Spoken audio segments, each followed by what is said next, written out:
ನೋಡಿ, ಅಲ್ಲಿ ತಿರುಪತಿ ತಿಮ್ಮಪ್ಪನ ಸನ್ನಿಧಾನದಲ್ಲಿ ಇಂಥದ್ದೊಂದು ದುರಂತ ಆಯಿತು ಅಂದ ಕಾರಣಕ್ಕೆ ಇಲ್ಲಿ ಬೆಂಗಳೂರಿನಲ್ಲೂ ಕೂಡ ಟಿಟಿಡಿ ಆಡಳಿತ ಮಂಡಳಿ ಭದ್ರತೆ ಒದಗಿಸೋದು ವ್ಯವಸ್ಥೆಯ ವಿಚಾರಕ್ಕೆ ಸಂಬಂಧಪಟ್ಟಂತೆ ಕೆಲವೇ ಕ್ಷಣಗಳಲ್ಲಿ ಸಭೆ ನಡೆಸ್ತಾರೆ ಅನ್ನೋದರ ಡೀಟೇಲ್ ಸಿಗ್ತಾ ಇದೆ.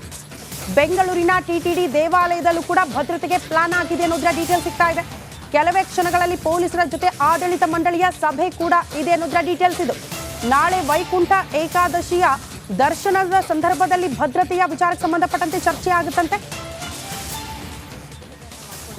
ಮತ್ತೊಂದು ಕಡೆ ತಿರುಪತಿ ದೇವಾಲಯದಲ್ಲಿ ದ್ವಾರ ಮಂಟಪ ದರ್ಶನದ ಟೋಕನ್ ವೇಳೆ ಸಂಭವಿಸಿರುವಂತಹ ಅನಾಹುತದ ಬೆನ್ನಲ್ಲೇ ಇಲ್ಲೂ ಕೂಡ ಒಂದಿಷ್ಟು ಮುಂಜಾಗ್ರತಾ ಕ್ರಮಗಳನ್ನು ತಗೊಳ್ಳೋದಕ್ಕೆ ಮಂಡಳಿಯವರು ನಿರ್ಧಾರವನ್ನು ಮಾಡಿರುವಂಥದ್ದು. ಸದ್ಯಕ್ಕೆ ನಾನೀಗ ಮಲ್ಲೇಶ್ವರದ ಟಿಟಿಡಿ ದೇವಾಲಯದ ಮುಂಭಾಗದಲ್ಲಿದ್ದೀನಿ. ಅಂದರೆ ತಿರುಪತಿಯ ಚಿಕ್ಕ ತಿರುಪತಿ ಅಂತಲೇ ಇದು ಖ್ಯಾತಿಯನ್ನು ಪಡೆದಿದೆ. ನಾಳಿನ ವೈಕುಂಠ ಏಕಾದಶಿಗೆ ಈಗಾಗಲೇ ಎಲ್ಲ ರೀತಿಯ ಸಿದ್ಧತೆಗಳನ್ನು ಕೂಡ ಮಾಡಿಕೊಂಡಿರುವಂಥದ್ದು.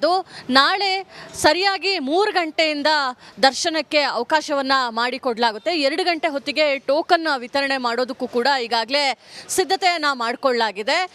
ಸುಮಾರು ನೂರಾರು ಸಂಖ್ಯೆಯಲ್ಲಿ ಪೊಲೀಸರ ನಿಯೋಜನೆಯನ್ನ ಮಾಡೋದಕ್ಕೂ ಕೂಡ ಈಗಾಗಲೇ ತೀರ್ಮಾನವನ್ನ ಮಾಡಲಾಗಿದೆ. ಜೊತೆಗೆ ಟಿಟಿಡಿ ಬೆಂಗಳೂರು ದೇವಾಲಯದಲ್ಲಿ 50ಕ್ಕೂ ಹೆಚ್ಚು ಸೆಕ್ಯೂರಿಟಿ ಪರ್ಸನ್ಗಳನ್ನ ನಾಳೆ ನಿಯೋಜನೆ ಮಾಡೋಕ್ಕೂ ಕೂಡ ತೀರ್ಮಾನವನ್ನ ಮಾಡಿರುವಂಥದ್ದು.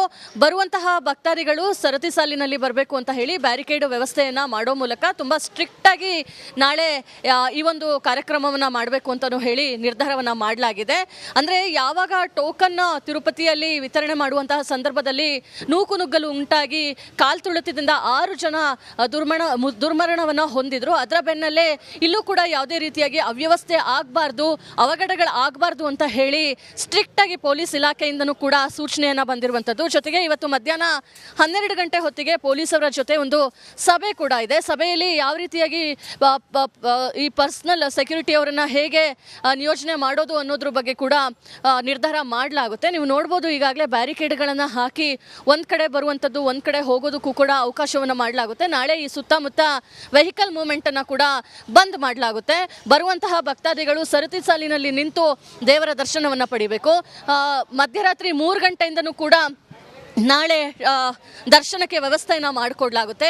2 ಗಂಟೆ ಹೊತ್ತಿಗೆ ಟೋಕನ್ ವಿತರಣೆ ಕೂಡ ನಡೆಯುತ್ತೆ. ಆ ಸಂದರ್ಭದಲ್ಲೂ ಕೂಡ ಸರತಿ ಸಾಲಿನಲ್ಲಿ ನಿಂತು ತುಂಬ ಶಾಂತ ರೀತಿಯಲ್ಲಿ ಬಂದು ಅವರು ಟಿಕೆಟನ್ನು ತಗೊಂಡು ದರ್ಶನಕ್ಕೆ ಹೋಗುವಂಥದ್ದನ್ನು ಮೈಕ್ಗಳ ಮೂಲಕ ಅನೌನ್ಸ್ಮೆಂಟನ್ನು ಮಾಡುವಂಥದ್ದು, ಪೊಲೀಸರ ನಿಯೋಜನೆಯನ್ನು ಮಾಡುವಂಥದ್ದು, ಇಲ್ಲಿರುವಂತಹ ಟಿಟಿಡಿಯ ಸೆಕ್ಯೂರಿಟಿ ಗಾರ್ಡ್ಗಳನ್ನು ಇಟ್ಟು ಅವರ ಮೂಲಕ ಒಂದಿಷ್ಟು ಇನ್ಫಾರ್ಮೇಷನ್ಗಳನ್ನು ಕೊಡುವಂಥದ್ದಕ್ಕೆ ಈಗಾಗಲೇ ಸಿದ್ಧತೆಯನ್ನು ನಡೆಸ್ಕೊಡ್ಲಾಗಿರುವಂಥದ್ದು.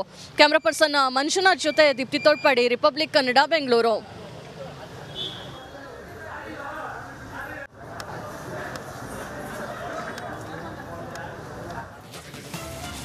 ನೋಡಿ, ಅಲ್ಲಿ ತಿರುಪತಿ ತಿಮ್ಮಪ್ಪನ ಸನ್ನಿಧಾನದಲ್ಲಿ ಇಂಥದ್ದೊಂದು ದುರಂತ ಆಯಿತು ಅಂದ ಕಾರಣಕ್ಕೆ ಇಲ್ಲಿ ಬೆಂಗಳೂರಿನಲ್ಲೂ ಕೂಡ ಟಿಟಿಡಿ ಆಡಳಿತ ಮಂಡಳಿ ಭದ್ರತೆ ಒದಗಿಸೋದು ವ್ಯವಸ್ಥೆಯ ವಿಚಾರಕ್ಕೆ ಸಂಬಂಧಪಟ್ಟಂತೆ ಕೆಲವೇ ಕ್ಷಣಗಳಲ್ಲಿ ಸಭೆ ನಡೆಸ್ತಾರೆ ಅನ್ನೋದರ ಡೀಟೇಲ್ ಸಿಗ್ತಾ ಇದೆ. ಬೆಂಗಳೂರಿನ ಟಿಟಿಡಿ ದೇವಾಲಯದಲ್ಲೂ ಕೂಡ ಭದ್ರತೆಗೆ ಪ್ಲಾನ್ ಆಗಿದೆ ಅನ್ನೋದರ ಡೀಟೇಲ್ ಸಿಗ್ತಾ ಇದೆ. ಕೆಲವೇ ಕ್ಷಣಗಳಲ್ಲಿ ಪೊಲೀಸರ ಜೊತೆ ಆಡಳಿತ ಮಂಡಳಿಯ ಸಭೆ ಕೂಡ ಇದೆ ಅನ್ನೋದರ ಡೀಟೇಲ್ಸ್ ಇದು. ನಾಳೆ ವೈಕುಂಠ ಏಕಾದಶಿಯ ದರ್ಶನದ ಸಂದರ್ಭದಲ್ಲಿ ಭದ್ರತೆಯ ವಿಚಾರಕ್ಕೆ ಸಂಬಂಧಪಟ್ಟಂತೆ ಚರ್ಚೆ ಆಗುತ್ತಂತೆ. ಮತ್ತೊಂದು ಕಡೆ ತಿರುಪತಿ ದೇವಾಲಯದಲ್ಲಿ ದ್ವಾರ ಮಂಟಪ ದರ್ಶನದ ಟೋಕನ್ ವೇಳೆ ಸಂಭವಿಸಿರುವಂತಹ ಅನಾಹುತದ ಬೆನ್ನಲ್ಲೇ ಇಲ್ಲೂ ಕೂಡ ಒಂದಿಷ್ಟು ಮುಂಜಾಗ್ರತಾ ಕ್ರಮಗಳನ್ನು ತಗೊಳ್ಳೋದಕ್ಕೆ ಮಂಡಳಿಯವರು ನಿರ್ಧಾರವನ್ನು ಮಾಡಿರುವಂಥದ್ದು. ಸದ್ಯಕ್ಕೆ ನಾನೀಗ ಮಲ್ಲೇಶ್ವರದ ಟಿಟಿಡಿ ದೇವಾಲಯದ ಮುಂಭಾಗದಲ್ಲಿದ್ದೀನಿ. ಅಂದರೆ ತಿರುಪತಿಯ ಚಿಕ್ಕ ತಿರುಪತಿ ಅಂತಲೇ ಇದು ಖ್ಯಾತಿಯನ್ನು ಪಡೆದಿದೆ. ನಾಳಿನ ವೈಕುಂಠ ಏಕಾದಶಿಗೆ ಈಗಾಗಲೇ ಎಲ್ಲ ರೀತಿಯ ಸಿದ್ಧತೆಗಳನ್ನು ಕೂಡ ಮಾಡಿಕೊಂಡಿರುವಂಥದ್ದು. ನಾಳೆ ಸರಿಯಾಗಿ 3 ಗಂಟೆಯಿಂದ ದರ್ಶನಕ್ಕೆ ಅವಕಾಶವನ್ನ ಮಾಡಿಕೊಡಲಾಗುತ್ತೆ. 2 ಗಂಟೆ ಹೊತ್ತಿಗೆ ಟೋಕನ್ ವಿತರಣೆ ಮಾಡೋದಕ್ಕೂ ಕೂಡ ಈಗಾಗಲೇ ಸಿದ್ಧತೆಯನ್ನ ಮಾಡಿಕೊಳ್ಳಲಾಗಿದೆ. ಸುಮಾರು ನೂರಾರು ಸಂಖ್ಯೆಯಲ್ಲಿ ಪೊಲೀಸರ ನಿಯೋಜನೆಯನ್ನ ಮಾಡೋದಕ್ಕೂ ಕೂಡ ಈಗಾಗಲೇ ತೀರ್ಮಾನವನ್ನ ಮಾಡಲಾಗಿದೆ. ಜೊತೆಗೆ ಟಿಟಿಡಿ ಬೆಂಗಳೂರು ದೇವಾಲಯದಲ್ಲಿ 50ಕ್ಕೂ ಹೆಚ್ಚು ಸೆಕ್ಯೂರಿಟಿ ಪರ್ಸನ್ಗಳನ್ನ ನಾಳೆ ನಿಯೋಜನೆ ಮಾಡೋಕ್ಕೂ ಕೂಡ ತೀರ್ಮಾನವನ್ನ ಮಾಡಿರುವಂಥದ್ದು. ಬರುವಂತಹ ಭಕ್ತಾದಿಗಳು ಸರತಿ ಸಾಲಿನಲ್ಲಿ ಸಾಲಿನಲ್ಲಿ ಬರಬೇಕು ಅಂತ ಹೇಳಿ ಬ್ಯಾರಿಕೇಡ್ ವ್ಯವಸ್ಥೆಯನ್ನು ಮಾಡೋ ಮೂಲಕ ತುಂಬ ಸ್ಟ್ರಿಕ್ಟಾಗಿ ನಾಳೆ ಈ ಒಂದು ಕಾರ್ಯಕ್ರಮವನ್ನು ಮಾಡಬೇಕು ಅಂತಲೂ ಹೇಳಿ ನಿರ್ಧಾರವನ್ನು ಮಾಡಲಾಗಿದೆ. ಅಂದರೆ ಯಾವಾಗ ಟೋಕನ್ ತಿರುಪತಿಯಲ್ಲಿ ವಿತರಣೆ ಮಾಡುವಂತಹ ಸಂದರ್ಭದಲ್ಲಿ ನೂಕುನುಗ್ಗಲು ಉಂಟಾಗಿ ಕಾಲ್ತುಳಿತದಿಂದ 6 ಜನ ದುರ್ಮರಣವನ್ನು ಹೊಂದಿದ್ರು. ಅದರ ಬೆನ್ನಲ್ಲೇ ಇಲ್ಲೂ ಕೂಡ ಯಾವುದೇ ರೀತಿಯಾಗಿ ಅವ್ಯವಸ್ಥೆ ಆಗಬಾರ್ದು, ಅವಘಡಗಳು ಆಗಬಾರ್ದು ಅಂತ ಹೇಳಿ ಸ್ಟ್ರಿಕ್ಟ್ ಆಗಿ ಪೊಲೀಸ್ ಇಲಾಖೆಯಿಂದನೂ ಕೂಡ ಸೂಚನೆಯನ್ನ ಬಂದಿರುವಂಥದ್ದು. ಜೊತೆಗೆ ಇವತ್ತು ಮಧ್ಯಾಹ್ನ 12 ಗಂಟೆ ಹೊತ್ತಿಗೆ ಪೊಲೀಸರ ಜೊತೆ ಒಂದು ಸಭೆ ಕೂಡ ಇದೆ. ಸಭೆಯಲ್ಲಿ ಯಾವ ರೀತಿಯಾಗಿ ಈ ಪರ್ಸನಲ್ ಸೆಕ್ಯೂರಿಟಿ ಅವರನ್ನ ಹೇಗೆ ನಿಯೋಜನೆ ಮಾಡೋದು ಅನ್ನೋದ್ರ ಬಗ್ಗೆ ಕೂಡ ನಿರ್ಧಾರ ಮಾಡಲಾಗುತ್ತೆ. ನೀವು ನೋಡ್ಬೋದು, ಈಗಾಗಲೇ ಬ್ಯಾರಿಕೇಡ್ಗಳನ್ನು ಹಾಕಿ ಒಂದ್ ಕಡೆ ಬರುವಂಥದ್ದು ಒಂದ್ ಕಡೆ ಹೋಗೋದಕ್ಕೂ ಕೂಡ ಅವಕಾಶವನ್ನು ಮಾಡಲಾಗುತ್ತೆ. ನಾಳೆ ಈ ಸುತ್ತಮುತ್ತ ವೆಹಿಕಲ್ ಮೂವ್ಮೆಂಟ್ ಅನ್ನ ಕೂಡ ಬಂದ್ ಮಾಡಲಾಗುತ್ತೆ. ಬರುವಂತಹ ಭಕ್ತಾದಿಗಳು ಸರತಿ ಸಾಲಿನಲ್ಲಿ ನಿಂತು ದೇವರ ದರ್ಶನವನ್ನ ಪಡಿಬೇಕು. ಮಧ್ಯರಾತ್ರಿ 3 ಗಂಟೆಯಿಂದನೂ ಕೂಡ ನಾಳೆ ದರ್ಶನಕ್ಕೆ ವ್ಯವಸ್ಥೆಯನ್ನು ಮಾಡಿಕೊಡ್ಲಾಗುತ್ತೆ. 2 ಗಂಟೆ ಹೊತ್ತಿಗೆ ಟೋಕನ್ ವಿತರಣೆ ಕೂಡ ನಡೆಯುತ್ತೆ. ಆ ಸಂದರ್ಭದಲ್ಲೂ ಕೂಡ ಸರತಿ ಸಾಲಿನಲ್ಲಿ ನಿಂತು ತುಂಬ ಶಾಂತ ರೀತಿಯಲ್ಲಿ ಬಂದು ಅವರು ಟಿಕೆಟನ್ನು ತಗೊಂಡು ದರ್ಶನಕ್ಕೆ ಹೋಗುವಂಥದ್ದನ್ನು ಮೈಕ್ಗಳ ಮೂಲಕ ಅನೌನ್ಸ್ಮೆಂಟನ್ನು ಮಾಡುವಂಥದ್ದು, ಪೊಲೀಸರ ನಿಯೋಜನೆಯನ್ನು ಮಾಡುವಂಥದ್ದು, ಇಲ್ಲಿರುವಂತಹ TTDಯ ಸೆಕ್ಯೂರಿಟಿ ಗಾರ್ಡ್ಗಳನ್ನು ಇಟ್ಟು ಅವರ ಮೂಲಕ ಒಂದಿಷ್ಟು ಇನ್ಫಾರ್ಮೇಷನ್ಗಳನ್ನು ಕೊಡುವಂಥದ್ದಕ್ಕೆ ಈಗಾಗಲೇ ಸಿದ್ಧತೆಯನ್ನು ನಡೆಸ್ಕೊಡ್ಲಾಗಿರುವಂಥದ್ದು. ಕ್ಯಾಮ್ರಾ ಪರ್ಸನ್ ಮಂಜುನಾಥ್ ಜೊತೆ ದೀಪ್ತಿ ತೋಡ್ಪಾಡಿ, ರಿಪಬ್ಲಿಕ್ ಕನ್ನಡ, ಬೆಂಗಳೂರು.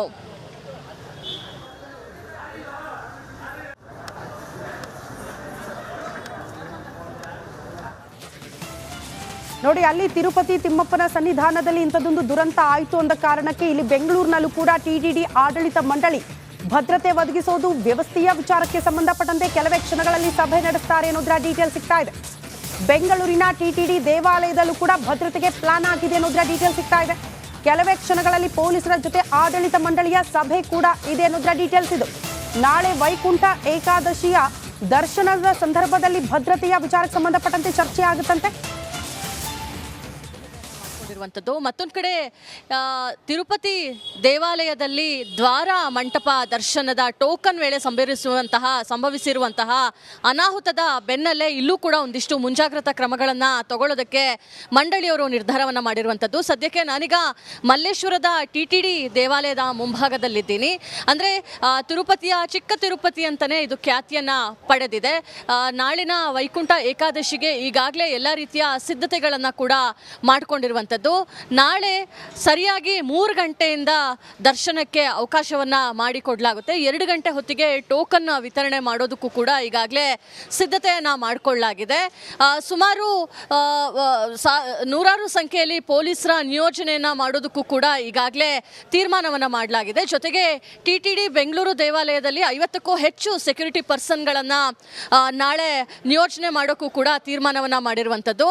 ಬರುವಂತಹ ಭಕ್ತಾದಿಗಳು ಸರತಿ ಸಾಲಿನಲ್ಲಿ ಬರಬೇಕು ಅಂತ ಹೇಳಿ ಬ್ಯಾರಿಕೇಡ್ ವ್ಯವಸ್ಥೆಯನ್ನ ಮಾಡೋ ಮೂಲಕ ತುಂಬಾ ಸ್ಟ್ರಿಕ್ಟ್ ಆಗಿ ನಾಳೆ ಈ ಒಂದು ಕಾರ್ಯಕ್ರಮವನ್ನ ಮಾಡಬೇಕು ಅಂತಲೂ ಹೇಳಿ ನಿರ್ಧಾರವನ್ನ ಮಾಡಲಾಗಿದೆ. ಅಂದ್ರೆ ಯಾವಾಗ ಟೋಕನ್ ತಿರುಪತಿಯಲ್ಲಿ ವಿತರಣೆ ಮಾಡುವಂತಹ ಸಂದರ್ಭದಲ್ಲಿ ನೂಕುನುಗ್ಗಲು ಉಂಟಾಗಿ ಕಾಲ್ತುಳಿತದಿಂದ 6 ಜನ ದುರ್ಮರಣವನ್ನು ಹೊಂದಿದ್ರು. ಅದರ ಬೆನ್ನಲ್ಲೇ ಇಲ್ಲೂ ಕೂಡ ಯಾವುದೇ ರೀತಿಯಾಗಿ ಅವ್ಯವಸ್ಥೆ ಆಗಬಾರ್ದು, ಅವಘಡಗಳು ಆಗಬಾರ್ದು ಅಂತ ಹೇಳಿ ಸ್ಟ್ರಿಕ್ಟ್ ಆಗಿ ಪೊಲೀಸ್ ಇಲಾಖೆಯಿಂದನೂ ಕೂಡ ಸೂಚನೆಯನ್ನ ಬಂದಿರುವಂಥದ್ದು. ಜೊತೆಗೆ ಇವತ್ತು ಮಧ್ಯಾಹ್ನ 12 ಗಂಟೆ ಹೊತ್ತಿಗೆ ಪೊಲೀಸರ ಜೊತೆ ಒಂದು ಸಭೆ ಕೂಡ ಇದೆ. ಸಭೆಯಲ್ಲಿ ಯಾವ ರೀತಿಯಾಗಿ ಈ ಪರ್ಸನಲ್ ಸೆಕ್ಯೂರಿಟಿ ಅವರನ್ನ ಹೇಗೆ ನಿಯೋಜನೆ ಮಾಡೋದು ಅನ್ನೋದ್ರ ಬಗ್ಗೆ ಕೂಡ ನಿರ್ಧಾರ ಮಾಡಲಾಗುತ್ತೆ. ನೀವು ನೋಡ್ಬೋದು, ಈಗಾಗಲೇ ಬ್ಯಾರಿಕೇಡ್ಗಳನ್ನು ಹಾಕಿ ಒಂದ್ ಕಡೆ ಬರುವಂಥದ್ದು ಒಂದ್ ಕಡೆ ಹೋಗೋದಕ್ಕೂ ಕೂಡ ಅವಕಾಶವನ್ನು ಮಾಡಲಾಗುತ್ತೆ. ನಾಳೆ ಈ ಸುತ್ತಮುತ್ತ ವೆಹಿಕಲ್ ಮೂವ್ಮೆಂಟ್ ಅನ್ನ ಕೂಡ ಬಂದ್ ಮಾಡಲಾಗುತ್ತೆ. ಬರುವಂತಹ ಭಕ್ತಾದಿಗಳು ಸರತಿ ಸಾಲಿನಲ್ಲಿ ನಿಂತು ದೇವರ ದರ್ಶನವನ್ನ ಪಡಿಬೇಕು. ಮಧ್ಯರಾತ್ರಿ 3 ಗಂಟೆಯಿಂದನೂ ಕೂಡ ನಾಳೆ ದರ್ಶನಕ್ಕೆ ವ್ಯವಸ್ಥೆಯನ್ನು ಮಾಡಿಕೊಡ್ಲಾಗುತ್ತೆ. 2 ಗಂಟೆ ಹೊತ್ತಿಗೆ ಟೋಕನ್ ವಿತರಣೆ ಕೂಡ ನಡೆಯುತ್ತೆ. ಆ ಸಂದರ್ಭದಲ್ಲೂ ಕೂಡ ಸರತಿ ಸಾಲಿನಲ್ಲಿ ನಿಂತು ತುಂಬ ಶಾಂತ ರೀತಿಯಲ್ಲಿ ಬಂದು ಅವರು ಟಿಕೆಟನ್ನು ತಗೊಂಡು ದರ್ಶನಕ್ಕೆ ಹೋಗುವಂಥದ್ದನ್ನು ಮೈಕ್ಗಳ ಮೂಲಕ ಅನೌನ್ಸ್ಮೆಂಟನ್ನು ಮಾಡುವಂಥದ್ದು, ಪೊಲೀಸರ ನಿಯೋಜನೆಯನ್ನು ಮಾಡುವಂಥದ್ದು, ಇಲ್ಲಿರುವಂತಹ TTDಯ ಸೆಕ್ಯೂರಿಟಿ ಗಾರ್ಡ್ಗಳನ್ನು ಇಟ್ಟು ಅವರ ಮೂಲಕ ಒಂದಿಷ್ಟು ಇನ್ಫಾರ್ಮೇಷನ್ಗಳನ್ನು ಕೊಡುವಂಥದ್ದಕ್ಕೆ ಈಗಾಗಲೇ ಸಿದ್ಧತೆಯನ್ನು ನಡೆಸ್ಕೊಡ್ಲಾಗಿರುವಂಥದ್ದು. ಕ್ಯಾಮ್ರಾ ಪರ್ಸನ್ ಮಂಜುನಾಥ್ ಜೊತೆ ದೀಪ್ತಿ ತೋಡ್ಪಾಡಿ, ರಿಪಬ್ಲಿಕ್ ಕನ್ನಡ, ಬೆಂಗಳೂರು.